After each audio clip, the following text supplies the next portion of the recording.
Hi everybody, Mr. Higgins here. Welcome back. Hope you had a nice Christmas break.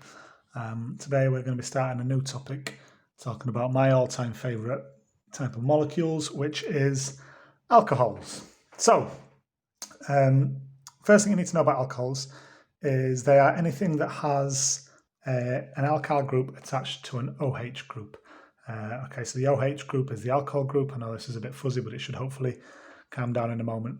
So OH group is the alcohol group, and then R group just means an alkyl group. So that could be a methyl group or an ethyl group or a propyl group, just a variable group. That's what that R means, a variable group. Okay, now hopefully this will get a bit less fuzzy. So just see if I can maneuver this a little bit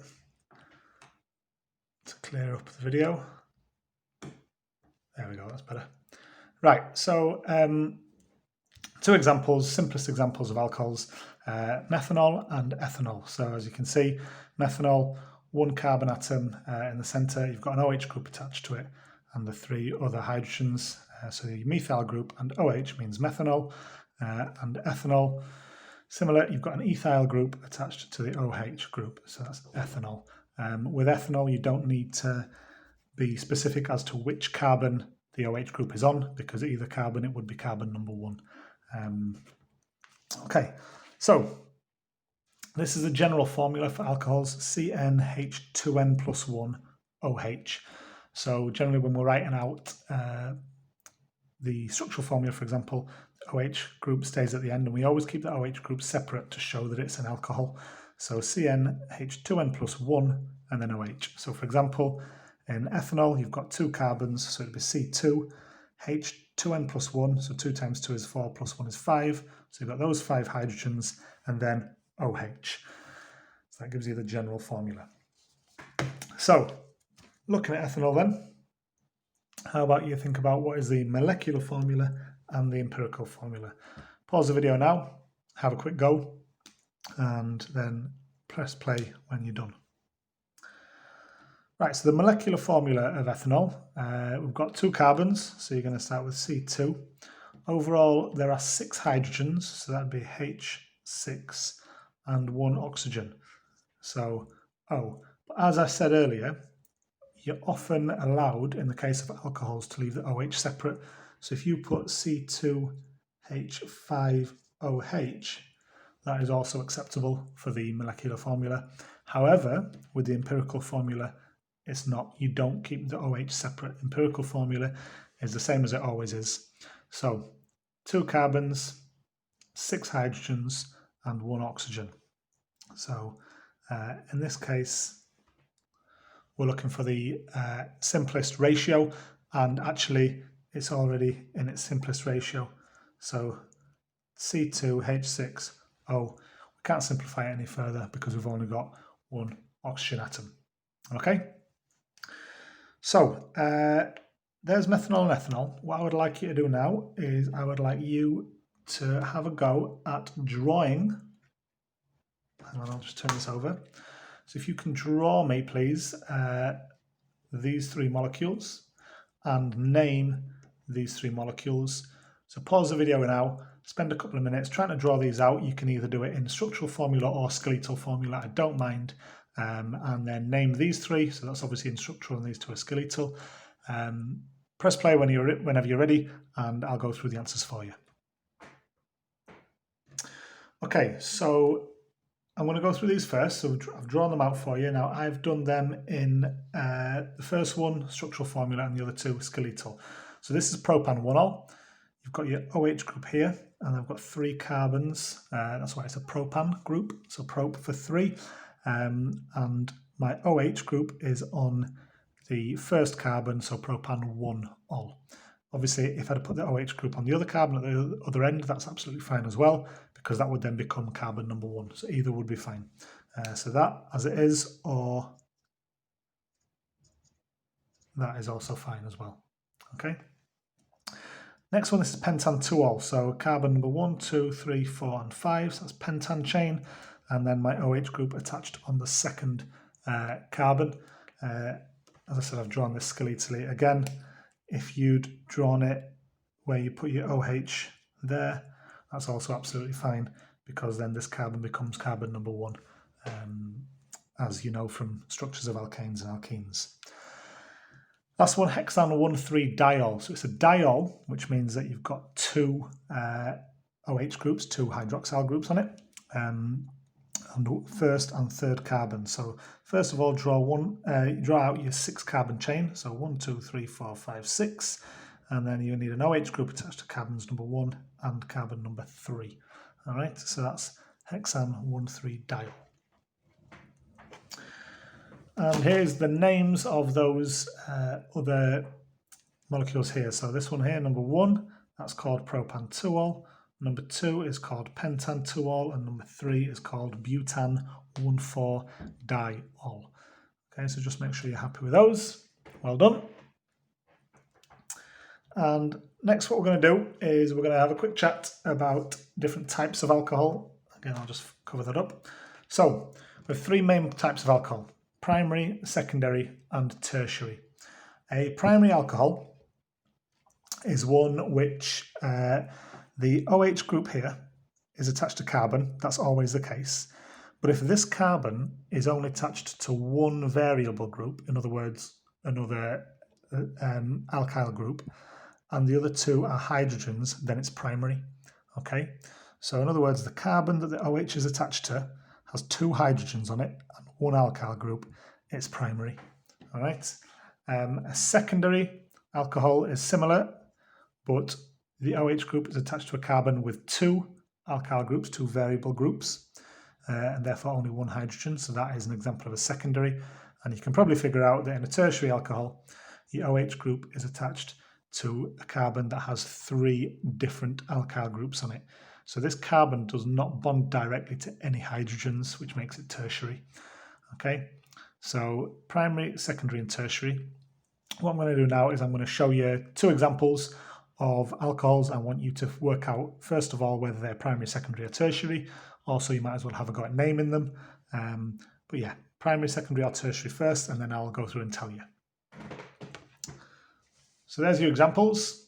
Okay, example number 1, is that primary, secondary, or tertiary? Then try and name it, please. Example number 2, primary, secondary, or tertiary. Try and name it again. Pause the video while you do that and restart it when you're ready. Okay, so hopefully you're done, and we'll see if you got those right. So here's your OH group. That's your alcohol group. Sorry about that message. Now, this carbon here is the carbon that we're looking at. At the moment, we've got an alkyl group there, and we've got an alkyl group there, and only 1 hydrogen. So if we go back up here, which one does that represent? It represents this, okay, a secondary alcohol. So this one here is secondary, which we put a notation of 2 and a little 0 up there, almost like a degrees sign. So that's a secondary alcohol because this carbon is attached to 2 alkyl groups. This one then, so here's our OH group. So we're focusing on this carbon, and there is an alkyl group there, that's a methyl group. There's an alkyl group there, that's also a methyl group. And I've got another alkyl group there, that's actually a substituent ethyl group. So you've got an ethyl group with a methyl group attached, but it's still an alkyl group because it's variable. It's not just a hydrogen, in other words. So this one is actually a tertiary alcohol. Okay, so you've got a secondary alcohol and a tertiary alcohol. If you want to have a go at naming those, the longest carbon chain here is 3 carbons long, and the only group we've got on it is our alcohol, which is on carbon number 2, so that's propan-2-ol, one of the ones we actually talked about earlier on.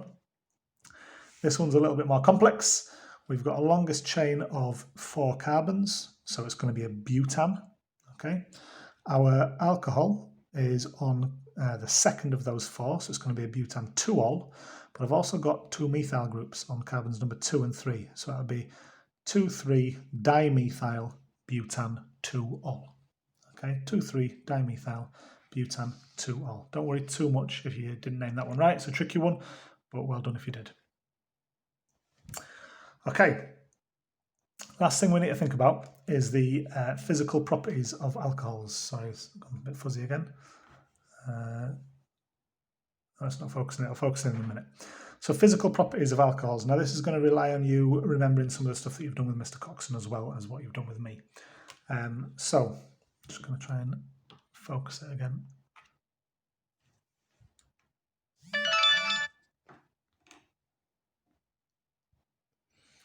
It's not brilliant, but hopefully you'll be able to make out what I'm saying. Now, what's important first off for you to know about alcohols is that this section of the molecule is polar, and it's polar because oxygen is more electronegative than hydrogen, which means you're going to have a delta minus on your oxygen and a delta positive on your hydrogen. But oxygen is also more electronegative than the carbon that it is attached to, so you're also going to have a delta positive carbon here. Now this doesn't mean that the whole R group is delta positive, it just means that the carbon, the first carbon attached to the alcohol, is delta positive. Now, what does that mean? Well, it means a couple of things really. First off, we've got a delta negative oxygen and a delta positive hydrogen. This oxygen also has lone pairs on it. So as you should know from Mr. Coxon's lessons, that means it can form hydrogen bonds. Therefore, alcohols will form hydrogen bonds with each other. All right. Hydrogen bond, as you know, is the strongest type of intermolecular force, and therefore alcohols have relatively high boiling points, okay, in comparison to other molecules of their size, and they're also relatively low volatility. They don't easily turn into a gas, and that's because it can make a hydrogen bond with another alcohol. So let's say I've got another alcohol molecule here. Make sure you put your, oops, that's a delta negative, so delta negative sign, delta positive, delta negative, delta positive, and we show a dashed line from the lone pair on an electronegative element, such as oxygen, to a positively charged hydrogen. So there's your hydrogen bond. We're also going to have another one here. Okay, lone pair of a highly electronegative element to a delta positive hydrogen. So that's hydrogen bonding, and therefore, as I said, they've got relatively high boiling points. If, however, we use water rather than another alcohol in there, so let's say I've got my water molecule. Again, put in your delta charges. Looks like that.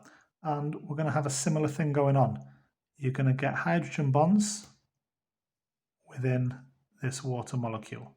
Okay, that means that alcohols are soluble in water. Okay, so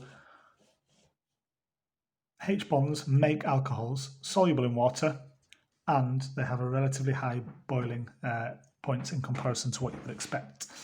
One thing that we need to mention about this in particular, the solubility in water, is that as the alcohols get bigger, so as you go from methanol to ethanol, propanol, and so on and so forth, the solubility decreases. And that's because, if you look at this here in this corner, so I've got two alcohols for you. I've got ethanol here, so carbon number 1, carbon number 2, so that's ethanol. I've got 1, 2, 3, 4, 5, 6 carbons here, so I've got hexane 1-ol. Now, in both cases, they can make hydrogen bonds with water, and therefore they will be soluble in water. But ethanol will be more soluble. It is very soluble in water. And hexane 1-ol will be less soluble. And the reason for that is because it's this section of the molecule. I'll just use a different colour. Might not be able to see that particularly well on the video, just about. So this section of the molecule, which is polar, the carbon chain here is not polar. Okay, so again, this section is polar, and that whole carbon chain is not polar. So it's only this section of the molecule, the polar section, which can form hydrogen bonds, and therefore only that section which is really soluble in water. So as the molecules get bigger, they become less soluble because a smaller proportion of the molecule is soluble in water, because a smaller proportion can make those hydrogen bonds. Okay, quite a lot that I've gone through there, so I'm going to stop with that. I'm not going to ask you to do anything more today, but tomorrow I probably won't go through too much other information. It'll be more getting you to do some questions based on this sort of stuff. Sorry, Thursday, not tomorrow. It'll be getting you to have a look at some questions based on alcohols, so naming them, looking at the structures of them, formulas, probably do a couple of moles questions based on alcohol structures, and also thinking about these properties and making sure we understand them. After that, we'll move on to the reactions of alcohols, different reactions that they undergo and why that happens, looking at another couple of mechanisms. And hopefully not long after that, you'll be back in the school. So hope that helps a little bit with your alcohols. We will review it once we're back in school, but make sure when we do get back to school, you are aware of it, because we won't have time to go through this in lots of detail. Thank you. Bye-bye.